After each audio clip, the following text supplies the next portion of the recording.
araw sa inyo mga kamaster. Sa video ito may isi-share naman ako sa inyo kaalamang electrical.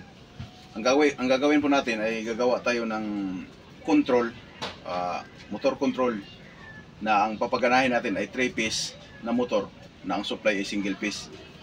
Ngayon po, kung bago ka pa lang din po sa channel natin, huwag mong kalimutan mag-subscribe at i-hit ang notification bell para updated kayo sa sunod pa nating mga video na mapupulutan ng aral.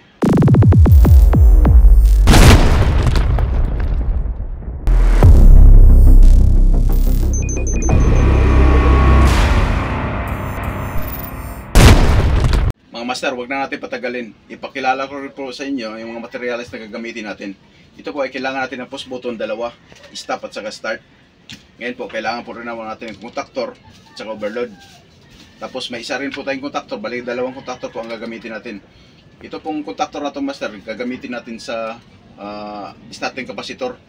Ito po yung dinadala niya, yung contactor. Pero itong isang contactor ay sa motor. Tapos may isang timer din po tayo. Itong timer na to, ito po yung magko-control dito sa contactor para po sa starting capacitor. Yan lang po master, yung mga materials na gagamitin natin. Ngayon po, ituturo ko rin po sa inyo yung diagram na gagamitin natin na kahit pa paano ay masubaybayan nyo rin yung paano gumawa ng control. Ito pong control na gagamitin natin master, ito po yung madalas na ginagamit sa mga compressor na 3-piece ang motor, single piece ang supply. Napaka-effective po nito master, at saka yung mga tistisa ng motor na 3-piece tapos single piece ang supply. Mas maganda to master kasi yung kinakas-kas. Ito po wala ka na pong pindot nga lang po, diretso na po siya. Ngayon master, ituturo ko rin po sa inyo kung diagram na gagamitin natin. Mga master, ituturo ko rin po sa inyo dito sa diagram para kahit pa paano may masundan kayo. Ngayon po master, ito po yung diagram natin, kabuuan ng diagram.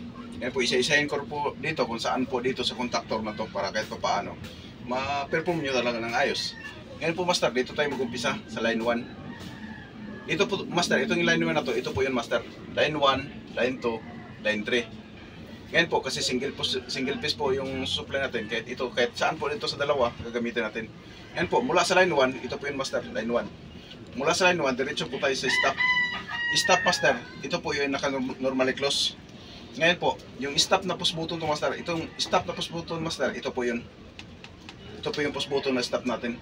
Ngayon po, nakalagay po dito, normally close. Ngayon po, ang normal close dito master, dito po tayo. Ang normally close po master, ito.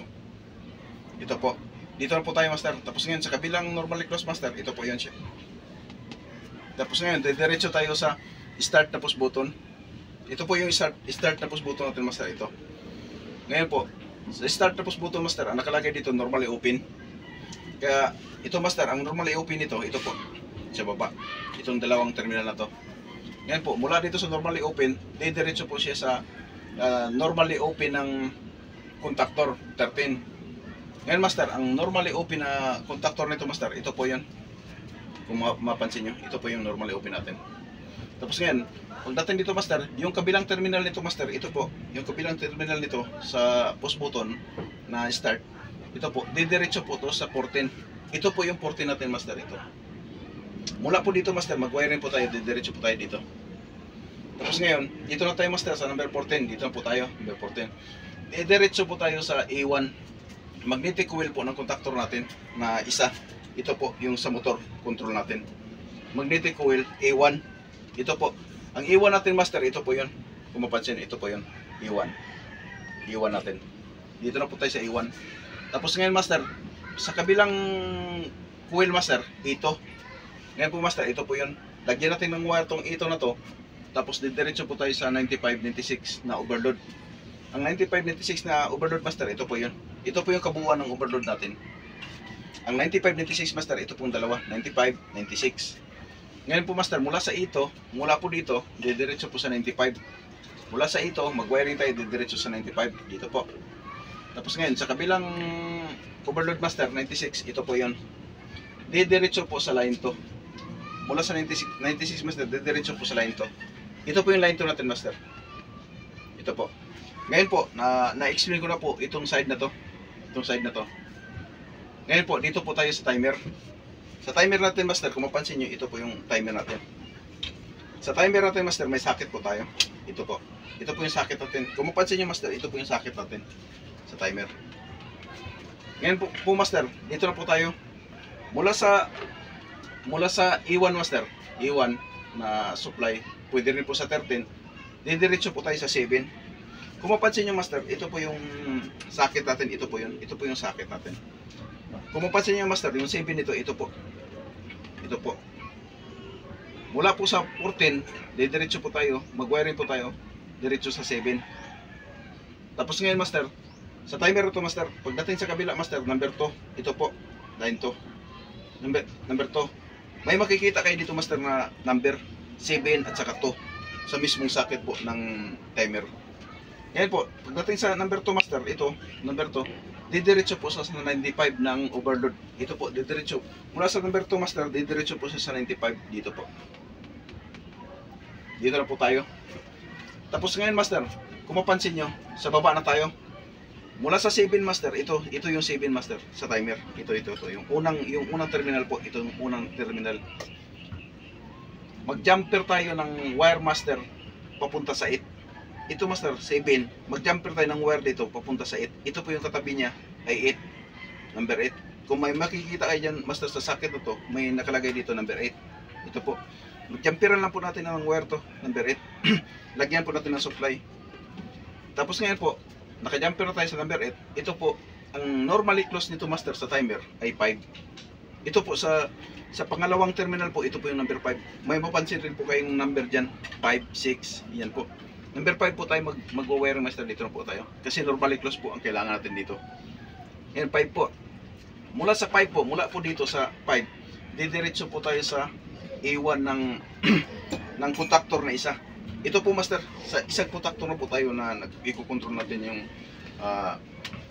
capacitor, na starting capacitor. Ito na po yung contactor master, na dito na po yun siya. Mula sa 5 dito master, ito didiretso po sa coil A. A1, coil A1. Ito din po master, parehas lang po din ito po. Kung mapansin nyo, ito din po coil A. Yan po yung coil A. Tapos ngayon, pagdating po sa kabila master, ito sa magnetic coil niya, ito po yung master. Dito na tayo master. Ito didiretso rin po sa 95. Mula sa ito master, didiretso rin po sa 95 dito po. Karon lang siya kadali master sa pag-wiring ng ng control na kinokontrol natin yung starting capacitor.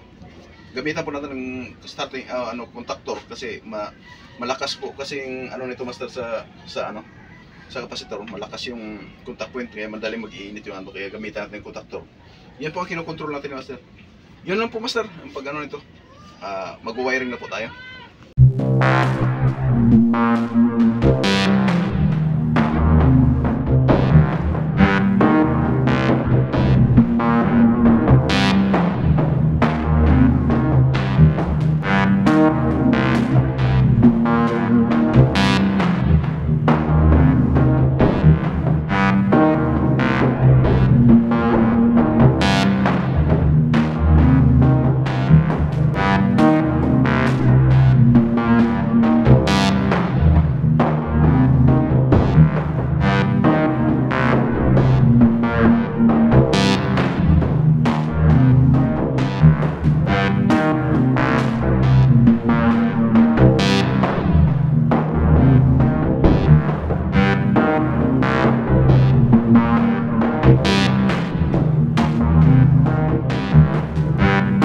Master, ituturo ko rin po sa inyo kung paano po ang pagkabit ng capacitor at saka dun sa motor, sa mismong contactor po.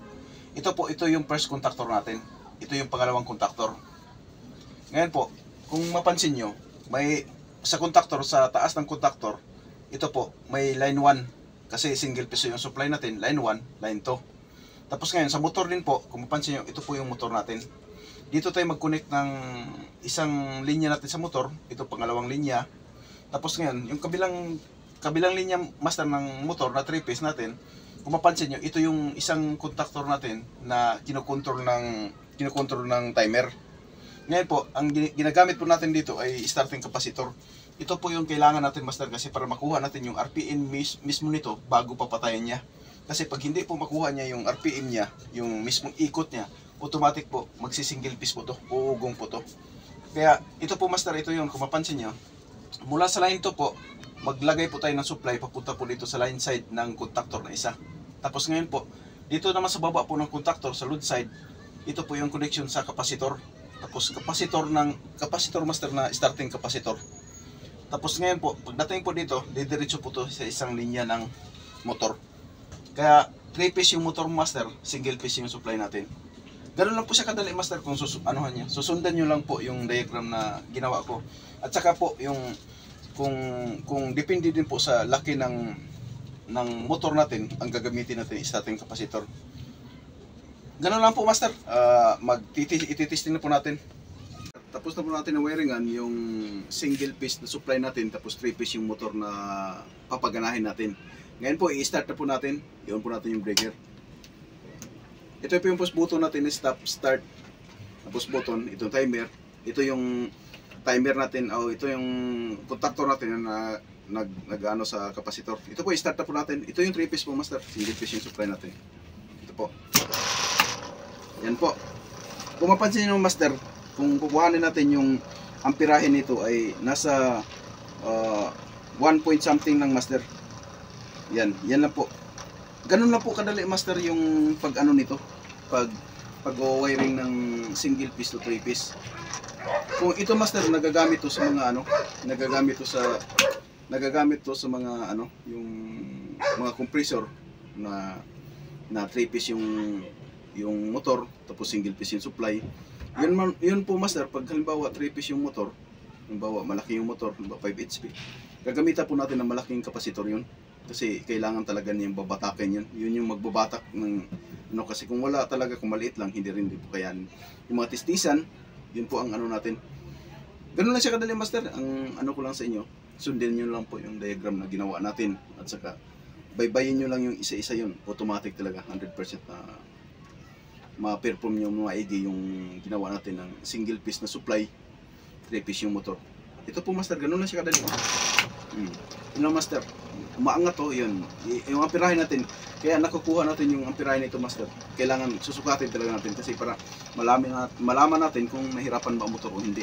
Yun, 0.8 lang po yung master, yung amperahe nito. Kaya, ganun lang master, kung ko lang sa inyo na kahit pa paano, kung bago ka pa lang din sa channel natin, huwag mong kalimutan mag-subscribe at i-hit ang notification bell para updated kayo sa sunod pa nating mga video na pagpulutan ng aral. At saka, ang ko lang naman master ay makatulong din sa inyo sa mga nangangailangan ng mga ganitong klaseng skills.